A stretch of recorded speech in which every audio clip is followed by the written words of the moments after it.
Hello YouTubers, and we have had our first little visit down to the boats. We've rigged up for our next session and Edward showed us how to dive into the water.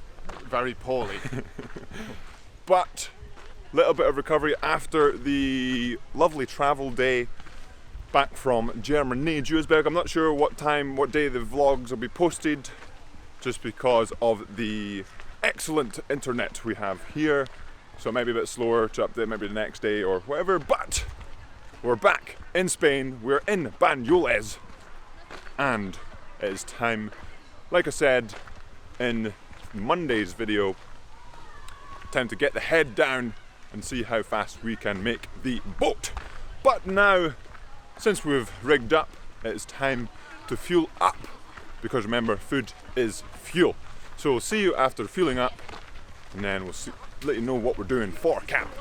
And we've made it to the streets of Banyoles for our camp. And what is happening in this camp? We're here for approximately 13 days roughly, and we're doing lots of training, involving water training, involving not water training, but you can follow through the journey as we progress through the camp and try and improve our ability to yam. But now it is time, after a little bit of food and now going back to the water after rigging this morning, to get on the water and try and improve our technical acuity.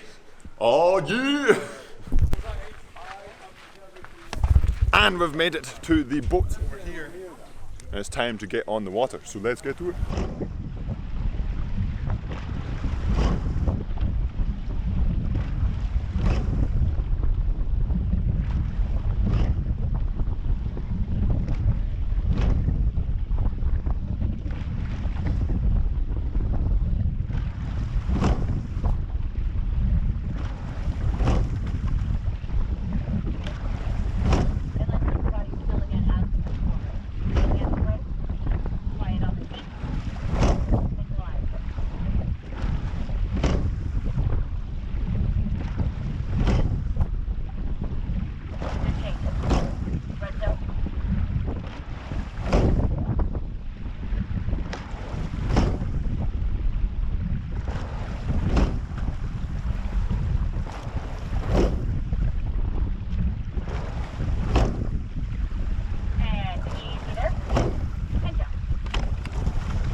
And that's us finished the session on the water there behind. Ed, how was the sesh today?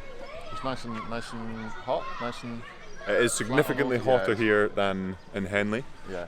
And that's why some of us are not wearing long sleeves, not wearing leggings, and Ed has shaved his back to cool himself down. Lovely. But as always, after a session we have to fuel up. We're currently waiting on Robson appearing. We'll see what he thought of the session. Robson, how was the sesh? How was the sesh? It was alright. Yeah. We were just talking about how hot it's been. Undetermined amount of distance. Yes, an indiscriminate amount of distance. Yeah, it was hot. Nice to get to go rowing without leggings or a t-shirt on. Yeah. It's quite Or nice, get rained on. had lots of sun cream on. That's key in this weather. Because sunburn is for fools. And food is fuel. Food is fuel, obviously. But what would you say what tips for rowing in hot temperatures? Tips for rowing in hot temperatures. Apart from sun cream. Lots of fluid. Why? Weigh yourself before and after the session. However much sweat you've lost, times it by 1.5 and drink that. That's science. In water, not beer. In water. And what like if it's you can use other electrolytes. liquids. Electrolyte solution. So obviously, you know, some supplement companies, many are available.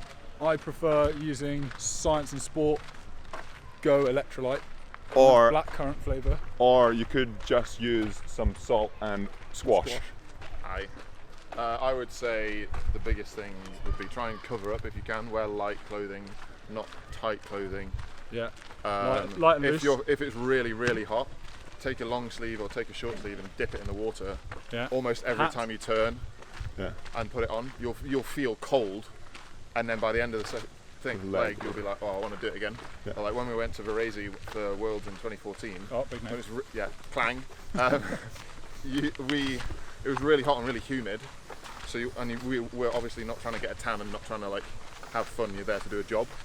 Not that we're not here to do a job now. We're enjoying our job. Yeah, but making sure you don't get a heat stroke or too hot during a session is really key. Yeah, when we were in China, it was hats, sunglasses, because you can burn your eyes, and they get really bloodshot and really itchy.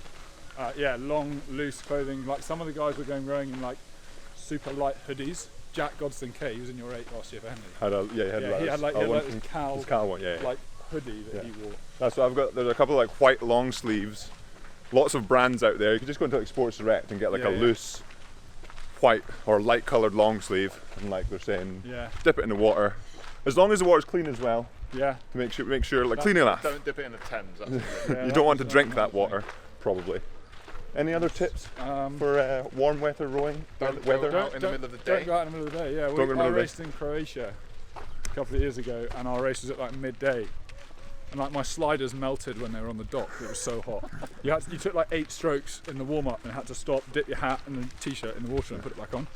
So yeah, try and avoid, like if you can go rowing in the morning or the afternoon.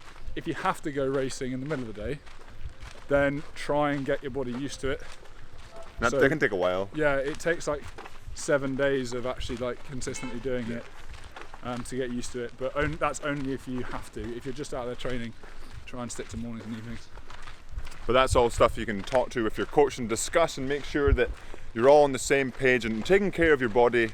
The main thing for, especially on a longer training camp, you don't want to on the first day go out, get sunburned, get dehydrated, and then for the rest of the camp you're trying to hide away and recover from that. But that will be it for today's video. Hopefully you enjoyed the little tips. We are heading back to the hostelry building to grab some food, because remember, food is fuel. And then I will see you tomorrow for another day in Banyoles. And as always, Yam Squad, remember to subscribe if you haven't already, hit that like button, and have a good one.